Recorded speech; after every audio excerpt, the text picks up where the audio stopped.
Mesdames et messieurs, bonjour à toutes et à tous. Bienvenue sur le message intitulé Le don de la vision ou comment recevoir le don de la vision. Troisième partie avec l'apôtre Joshua Selman. Mesdames et messieurs, vous devez comprendre que Dieu est en train de restaurer les dons de la vision à l'humanité aujourd'hui, de façon à ce que les gens commencent à avoir des rêves et des visions qui se conforment à la volonté de Dieu ou qui se conforment à l'accomplissement de leur destin. Alors, deuxièmement, quand Dieu vous impacte du don de la vision, le deuxième portail qui s'ouvre dans votre vie, eh bien, ce sont vos imaginations et votre créativité. C'est-à-dire que quand vous recevez le don de la vision, eh bien, votre esprit de créativité s'ouvre. Il s'active. Vos imaginations s'activent. La première révélation du Saint-Esprit dans les Écritures, ce n'est même pas l'onction ou l'esprit de la guérison ou encore même l'esprit de la délivrance. C'était plutôt l'esprit de la créativité. Donc, comme j'ai dit, la première révélation de l'Esprit de Dieu, en réalité, n'était pas l'esprit de restauration, mais c'était plutôt l'esprit créatif. C'était un esprit de créativité. Les différents buts et objectifs, les différentes visions qui conduisent votre destin ou qui dirigent votre destin, eh bien, surgissent sous la plateforme des imaginations et de la créativité. Dieu peut agir sur vos pensées.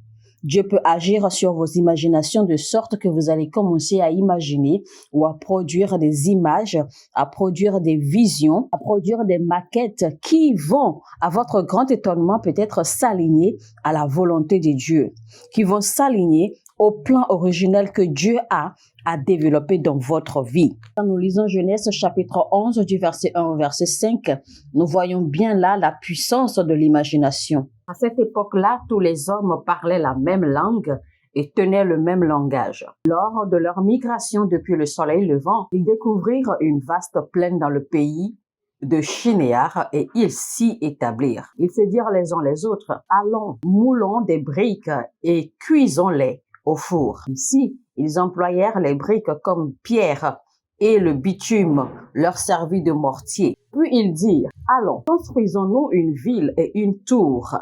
Le sommet atteindra jusqu'au ciel. Alors notre nom deviendra célèbre et nous ne serons pas disséminés sur l'ensemble de la terre. L'Éternel descendit du ciel pour voir la ville et la tour que les hommes construisaient. Alors il dit, voici qu'ils forment un seul peuple, parlant tous la même langue. Et c'est là ce qu'ils ont entrepris de faire. Maintenant, quels que soient les projets qu'ils concevront, rien ne les empêchera de les réaliser. Mesdames et messieurs, vos imaginations sont comme un aimant. Vos imaginations sont comme un miracle qui se produit. Donc, Dieu investit l'imagination en vous, de sorte que juste comme le prophétique fonctionne, vos imaginations peuvent vous emmener dans le passé.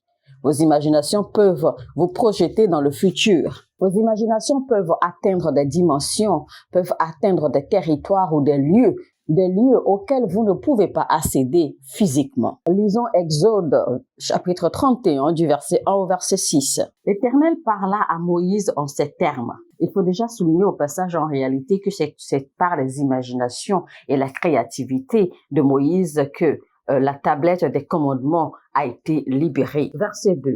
Vois, je désigne Betsalel, fils d'Uri, descendant de Hur, de la tribu de Juda, et je l'ai rempli de l'Esprit de Dieu, qui lui confère de l'habileté, de l'intelligence et de la compétence pour exécuter toutes sortes d'ouvrages, pour concevoir des projets et les exécuter en or, en argent et en bronze, pour tailler des pierres à enchâsser, pour sculpter le bois. Ainsi, il pourra réaliser toutes sortes d'ouvrages. Je lui ai donné pour aide Oholiab, fils d'Aïsamak, de la tribu de Dan.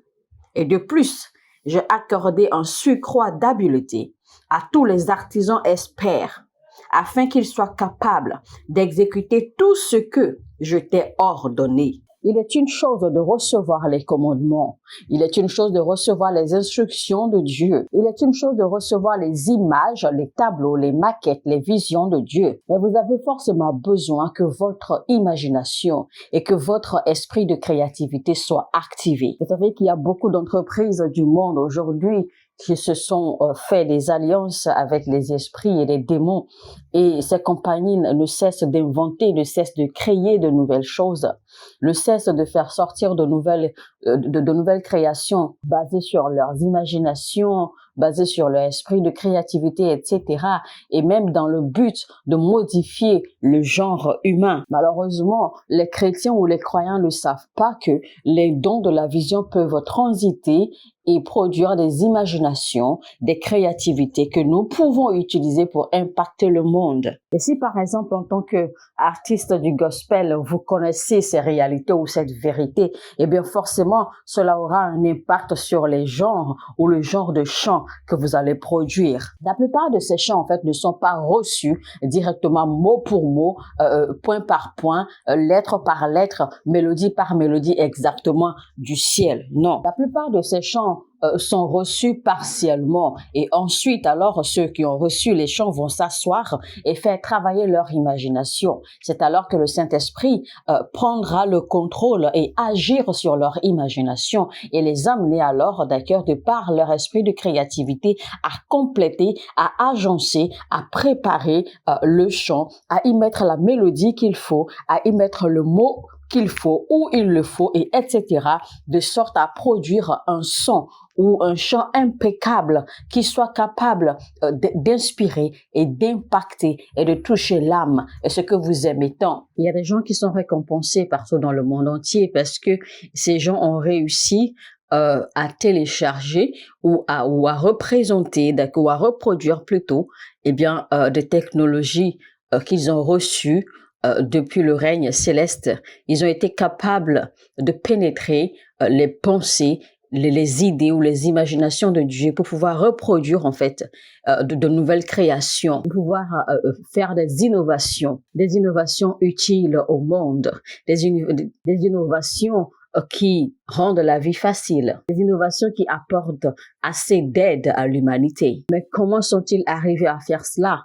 Ce n'est rien d'autre que l'imagination et l'esprit de la créativité. Si vous voulez prospérer, cela ne peut se faire sans l'implication de l'imagination et de l'esprit de la créativité. Et parce que vous devez également vous disposer à recevoir l'impact, à recevoir le dépôt de l'Esprit de Dieu, afin que votre imagination puisse s'ouvrir à la réalité de Dieu. Parce que Dieu vous ouvrira les yeux sur les choses que les autres ne voient pas. Quand vous voyez les architectes, les constructeurs qui imaginent des édifices, qui imaginent des structures, des architectes qui dessinent toute une nation, qui dessinent tout un pays ou qui dessinent toute une ville, qui dessinent une maison et qui la bâtissent. Quand vous voyez les créateurs de mode qui n'arrêtent pas d'inventer de nouvelles modes, de nouveaux modèles chaque jour, et leur créativité n'a pas de fin. Comment pensez-vous que ces choses leur tombent dans la tête? Eh bien, c'est l'imagination et leur esprit de créativité qui est en activité, qui est actif. Et ceci ne vient pas par magie, parce que ceci vient en fait par le dépôt de l'esprit de Dieu. C'est Dieu qui dépose ceci dans leur cœur et dans leurs pensées. Et tout ce qu'ils ont à faire, c'est d'ouvrir leur imagination. Tout ce qu'ils ont à faire, c'est de penser et permettre à ce que leur vision aille loin, leur vision soit portée loin et que leur imagination les transporte dans des dimensions où ils reçoivent ces images, ils reçoivent ces visions, ils reçoivent ces croquis qu'ils représentent ou qu'ils reproduisent de façon physique. Une autre réalité qu'il faut que vous ayez à l'esprit, c'est que tout ce que vous imaginez, vous l'imaginez parce que cette chose a déjà existé dans le temps.